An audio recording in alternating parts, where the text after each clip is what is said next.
नमस्ते बच्चों, कैसे हो आप? ठीक हो, स्वस्थ हो?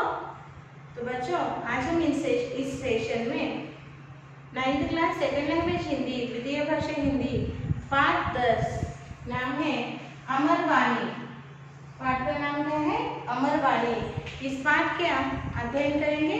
उसके पूर्व हम इस पाठ के जो कवि कबीरदास है उनका जीवन परिचय जानेंगे।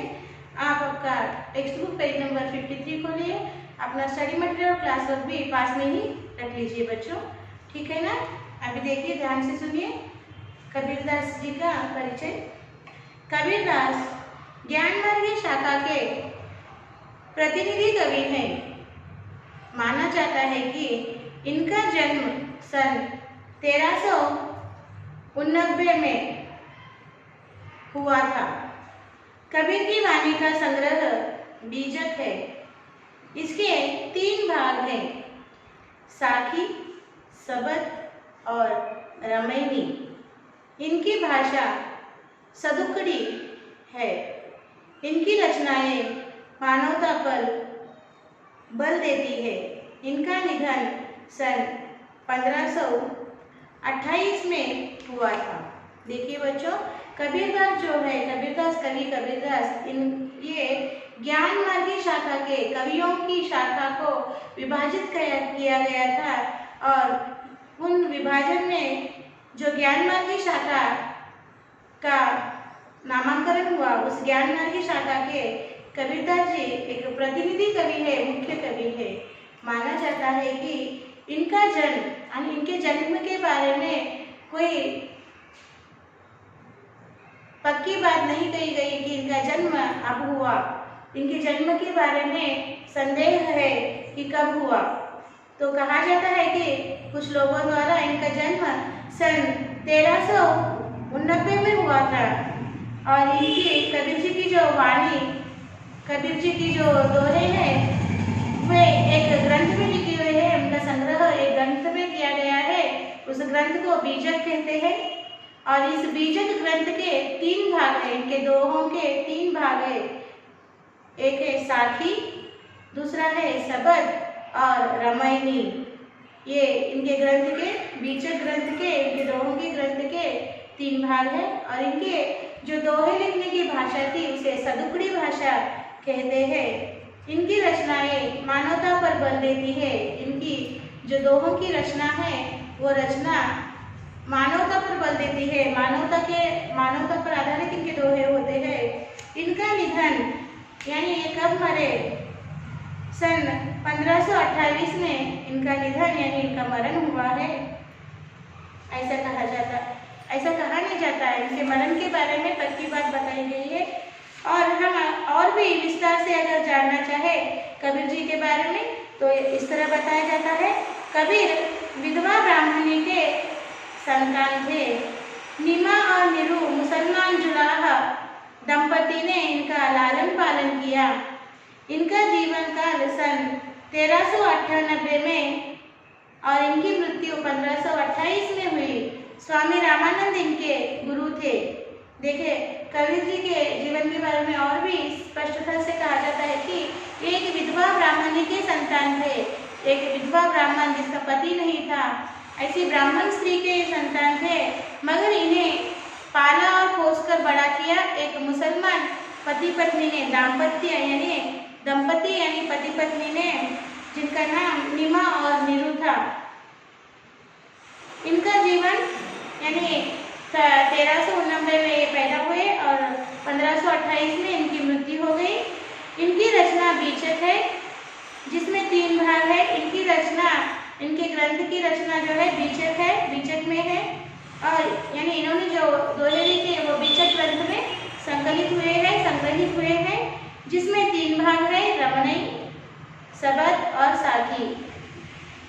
ओके, ये रहस्यवादी अंधविश्वासों और बाह्य आडंबरों को खंडन करते हैं। राम और रहीम एक कहते हैं। ये धर्म में विश्वास नहीं रखते, मानवता में विश्वास रखते हैं कबीर जी, ठीक है ना बच्चों? अब हम दोहों को जानकर उसके बारे में हम उसका अर्थ जानेंगे। देखिए, पहला दोहा है, दुख में सुमरिन सब करे, सुख में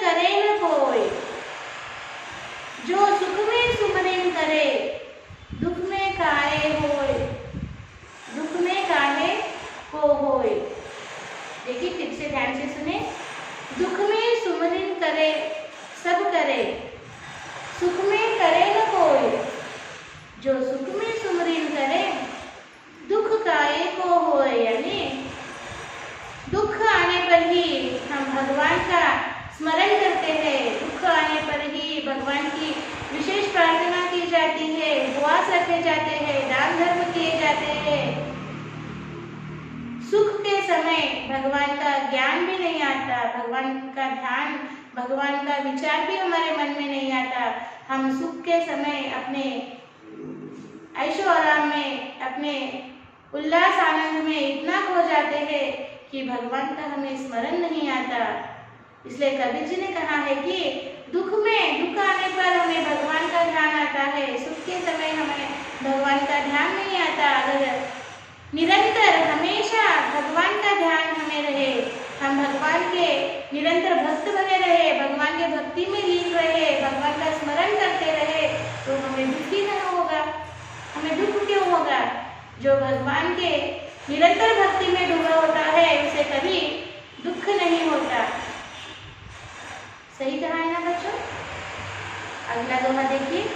धीरे धीरे रे मना धीरे सब कुछ होए, माली सिंचे सौ घड़ा ऋतु आए फल होए। धीरे धीरे रे मना धीरे सब कुछ होए, माली सिंचे सौ घड़ा ऋतु आए फल होए। यहाँ कबीर जी ने कहा है कि सब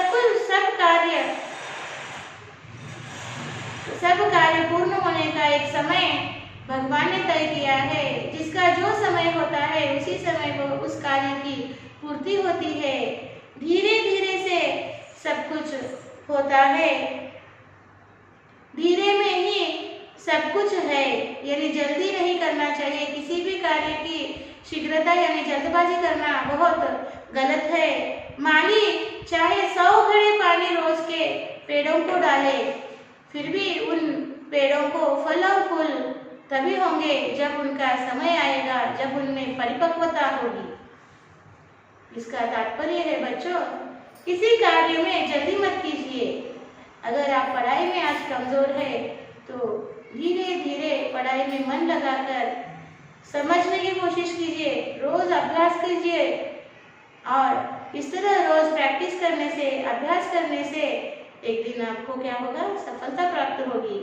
किसी काम में जल्दबाजी काम में नहीं आती। हर काम का एक समय तय किया होता है और वह काम उसी समय में पूर्ण होता है।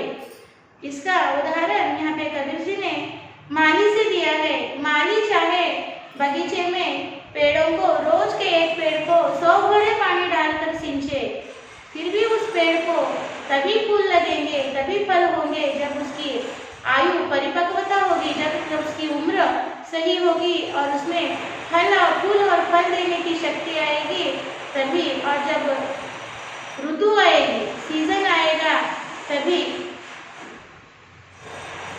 उसमें क्या होंगे? उसी सीजन में, उसी ऋतु में वो पेड़ फल देंगे। ऋतु से पहले, सीजन से पहले वे फल नहीं देंगे, फूल नहीं देंगे। समझ में आ गया ना?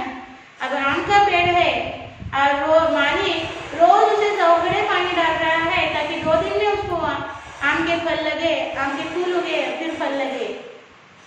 ऐसा नहीं होगा बच्चों। आम के फल कौन से ऋतु में आते हैं? गर्मी के ऋतु में आते हैं। अगर चाहे माली उसे 100 घड़े पानी रोज डाले, मगर उस पेड़ को आम के फल कब लगेंगे? गर्मी की ऋतु में ही लगेंगे। यानी ईश्वर ने हर समय का, हर कार्य का समय तय किया हुआ है और उसी का समय में वो कार्य पूर्ण होगा। इसलिए किसी काम में भी, किसी कार्य में भी जल्दबाजी करना ठीक नहीं है। समझ में आ गया बच्चा? इसलिए यहाँ कहा गया है धीरे धीरे रे मना धीरे सब कुछ होए, माली सिंचे 100 घड़ा ऋतु आए फल होए। आगे देखिए। साई इतना दीजिए जामे कुटुंब समाए, मैं भी भूखा ना रहूं साधु न भूखा जाए। साई, साई का अर्थ है परमेश्वर। हे भगवान परमेश्वर, मुझे इतना दीजिए, मुझे इतनी धन दौलत, इतनी संपत्ति दीजिए जिसमें मेरा कुटुंब समाए, यानी मेरे कुटुंब के परिपालन के लिए, मेरे कुटुंब के पोषण के लिए जितनी धन संपत्ति की आवश्यकता है, मुझे इतनी ही धन संपत्ति दीजिए, ताकि मैं भूखा ना रहूं और साधु भूखा ना जाए। जो मेरे घर आए अतिथि, साधु, अतिथि, मेहमान, वो मेरे घर से कोई भी व्यक्ति जो मेरे घर में आया हो, वो बगैर खाए भूखा न जाए, मैं उसको पेट भर खाना खिलाकर भेज सकूं, अतिथि सेवा कर सकूं, मुझे इतना ही धन और संपत्ति दीजिए, ऐसा कबीर जी ने ईश्वर से कहा है। समझ में आ गया बच्चों? फिर एक बार मैं कबीर जी के दोहों को पढ़ रही हूँ, फिर एक बार सुनिए और समझने का प्रयास कीजिए। दुख में सुमरिन सब करे, सुख में करे न कोई, जो सुख में सुमरिन करे, दुख काहे को होए। धीरे धीरे रे मना, धीरे सब कुछ होए, माली सिंचे सौ घड़ा, ऋतु आए फल होए। साई इतना दीजिए, जामे कुटुंब समाए, मैं भी भूखा ना रहूं, साधु न भूखा जाए। समझ में आ गया बच्चों? और जो मैंने निरभाव बताया है वो भी समझ में आ गया। फिर एक बार आप अपने स्टडी मटेरियल में पढ़कर इसको समझने का प्रयास कीजिए बच्चों, ठीक है ना? अब हम अगले कवि हैं कवि वृंद। कवि वृंद हिंदी साहित्य के प्रसिद्ध कवि हैं। इनका कवि परिचय देखेंगे हम यहाँ पर। कवि वृंद का पूरा नाम वृंदावन दास है। इनका जन्म सन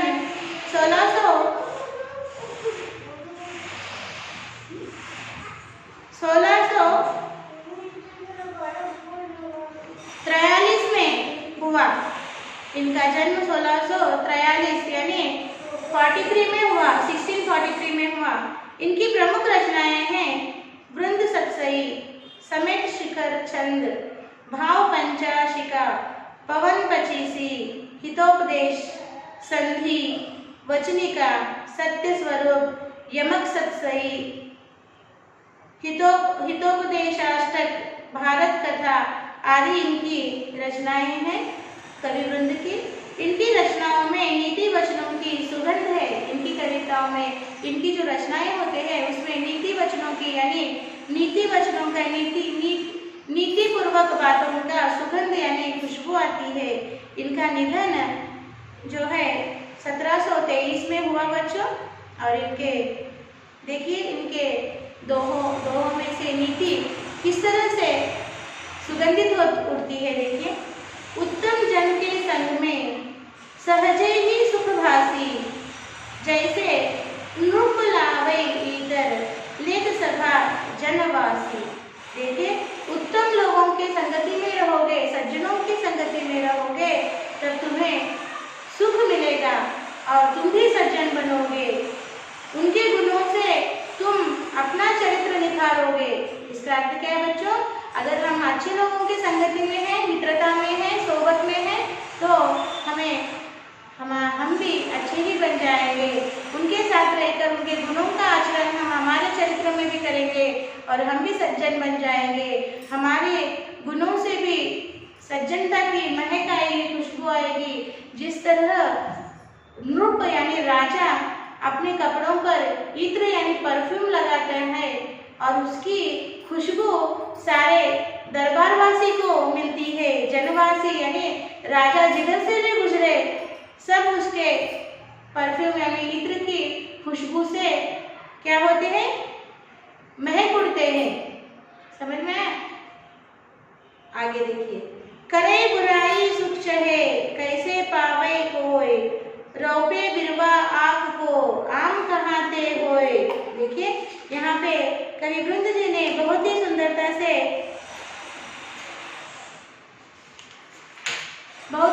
से वर्णन किया है। कहा गया है कि आँख अर्थात मदार का पौधा। आँख का अर्थ क्या है? मदार का पौधा। मदार का पौधा लगाकर उस पर आम लगने की इच्छा करे तो क्या फायदा? मदार का पौधा लगाकर मदार के पौधे को आम लगे, ऐसी इच्छा करने से क्या उसे आम लगेंगे? क्या फायदा ऐसी इच्छा करने से? जो बीज बोया है वही फल पाओगे। यानी यदि कोई व्यक्ति औरों को देख पहुंचाकर, दुख पहुंचाकर स्वयं को सुख कैसे पा सकता है। देखिए तात्पर्य क्या दिया है। अगर तुम आँख यानी मदार का बीज बोए हो तो तुम्हें मदार का पौधा ही उगेगा और उसके फल ही लगेंगे। मदार के पौधे को अगर आम के फल लगे, ऐसी तुम इच्छा करो तो यह असंभव है। जो बोए को कहा जाता है, जो बोया है वही पाएंगे। अगर तुम दूसरों को दुख पहुंचाओगे तो तुम्हें सुख नहीं मिलेगा, तुम्हें भी दुख ही मिलेगा। अर्थात जैसा बोओगे वैसा काटोगे, जैसा करोगे वैसा भरोगे। जैसे हमारे कर्म होंगे वैसे हमारे फल होंगे बच्चों। इसलिए हमारे कर्म अच्छे होने चाहिए, तभी हमें अच्छे फल मिलेंगे। हम दूसरों को सुख देंगे तो हम भी सुखी रहेंगे बच्चों। ठीक है ना। आगे देखिए।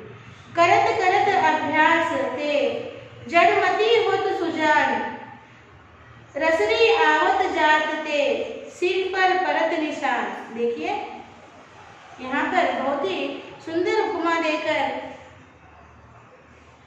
समझाया गया है। देखिए अभ्यास करते करते जड़मती, जिसकी मति जड़ है, जिसका बुद्धि में कुछ स्मरण नहीं रखता, पढ़ाई में पढ़ते तो है, मेहनत करते हैं मगर स्मरण शक्ति कम है, ऐसे लोग क्या करना चाहिए, अभ्यास करना चाहिए। ऐसे लोगों को अभ्यास करते करते, याद रखते रखते उनके जो बुद्धि है उसका सुजान यानी विकास होगा। इसका तुलना किससे की गई है, कंपैरिजन। जैसे हम बाउली से पानी, जो बाउली यानी वेल में है ना, वेल में से हम पानी खींचते हैं ऐसे रस्सी के साथ, तब और उस रस्सी को कहा है, ओके, उस रस्सी को व्हील पर रखा है, व्हील को लगाकर खींचते हैं ना। एक व्हील होता है और उसके ऊपर रस्सी होती है और उसके नीचे बकेट बंधी हुई होती है, ओके। तो उसे अंदर छोड़कर फिर उससे पानी खींचा जाता है। तो बार बार इस तरह से रस्सी को अंदर बाहर करने की वजह से जो वो व्हील होता है, पत्थर से बना व्हील, उसके ऊपर निशान पड़ने लगते हैं, यानी मार्क्स गिरने लगते हैं। उससे वो रस्सी उस पर घसीट जाती है और मार्क्स बनने लगते हैं। जिस तरह बार बार पानी हम लोग वेल से यानी बाउली से, कुएं से पानी बार बार हम खींचे, पानी खींचने की वजह से वो रस्सी घसकर वो सील पर जो निशान पड़ जाते हैं, सील यानी पत्थर पर जो निशान पड़ जाते हैं, एक पत्थर पे निशान पड़ते हैं। फिर हम अगर रोज अभ्यास करेंगे तो हमारे मस्तिष्क यानी दिमाग पर निशान नहीं पड़ेंगे पढ़ाई के। क्या रोज अगर आप लोग मन लगाकर अभ्यास करोगे तो अगर आप जड़मती हो, आपको कुछ याद नहीं रहता, स्मरण शक्ति कम है, फिर भी आप एक दिन बुद्धिमान बन जाओगे। अपने मस्तिष्क को काम दीजिए, अपने बुद्धि को काम दीजिए, अपन रोज मन लगाकर अभ्यास कीजिए, एक दिन ऐसा आएगा तुम बुद्धिमान बन जाओगे। ओके, ये थे कवि वृंद जी के दोहे बच्चों। ओके, फिर से एक बार सारे दोहों को पढ़ती हूँ। देखिए एक बार वृंद जी के दोहे। उत्तम जन के संग में सहजे ही सुख भासी, जैसे रूप लावे इतर लेत सभा जनवासी। करे बुराई सुख चहे कैसे पावे कोय, रोपे बिरवा आँख को आम कहाते होय। करत करत अभ्यास ते जड़मती होत सुजान, रसरी आवत जात ते सिर पर परत निशान।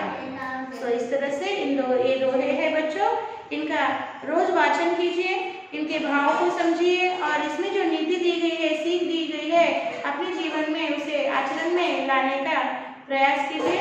ओके, एक बार इसका मौन वाचन कीजिए, फिर हम इस पाठ के अगले भाग की ओर बढ़ेंगे बच्चों। ठीक है ना। तो रीडिंग स्टार्ट कीजिए।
देखिए बच्चों, हो गया, पढ़िए।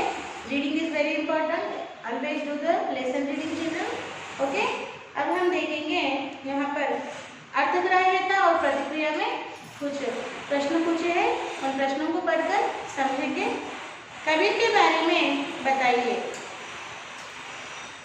कबीर विधवा ब्राह्मणी के संतान थे। निमा और नीरू मुसलमान जुलाहा दंपति ने इनका लालन पालन किया। इनका जीवन काल सन 1390 से सन 1528 है।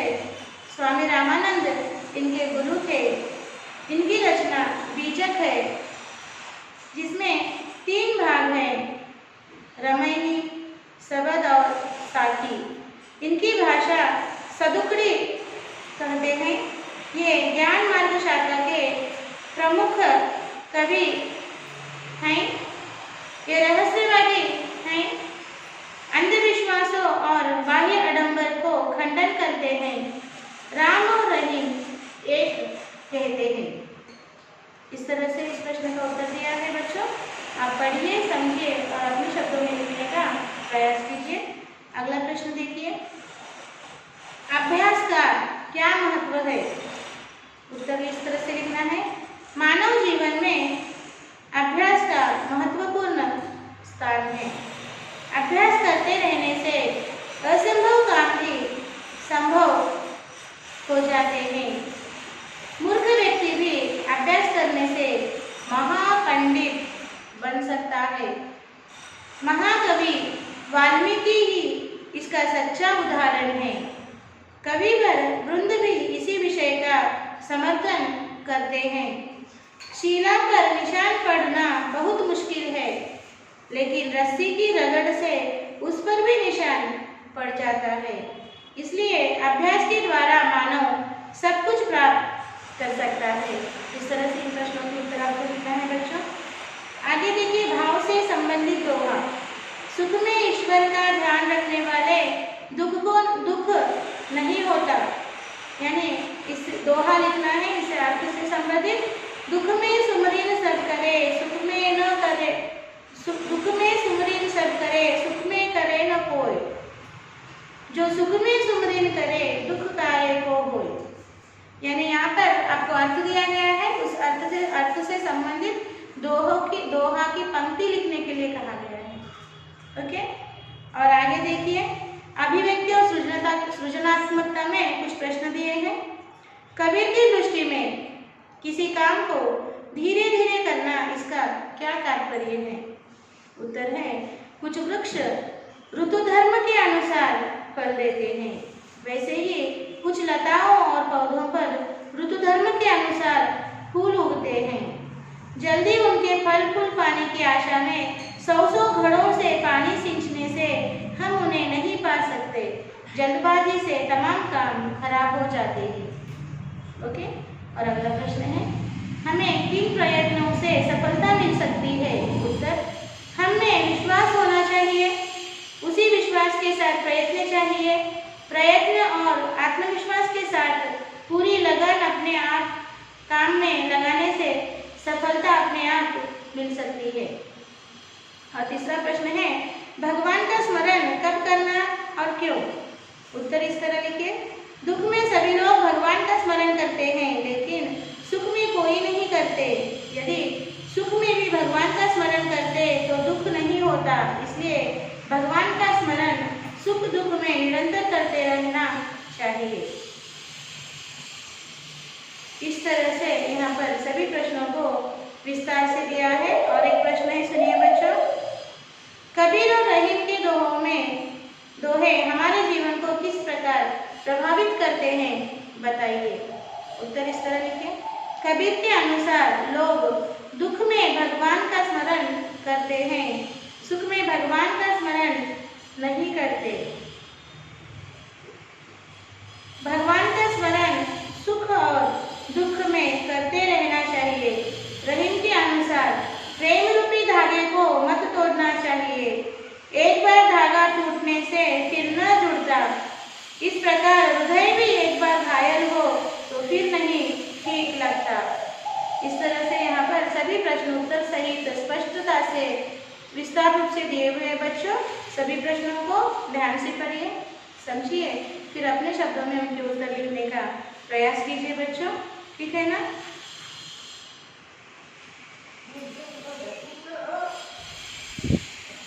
देखिए आज का हमारा साक्षी इस तरह रहेगा। साक्षी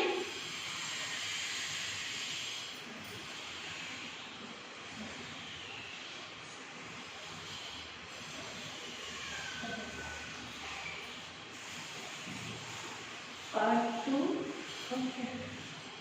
सब्जेक्ट है हिंदी, सेकंड लैंग्वेज, और क्लास है 9th क्लास, और HW है learn and right all question and answers from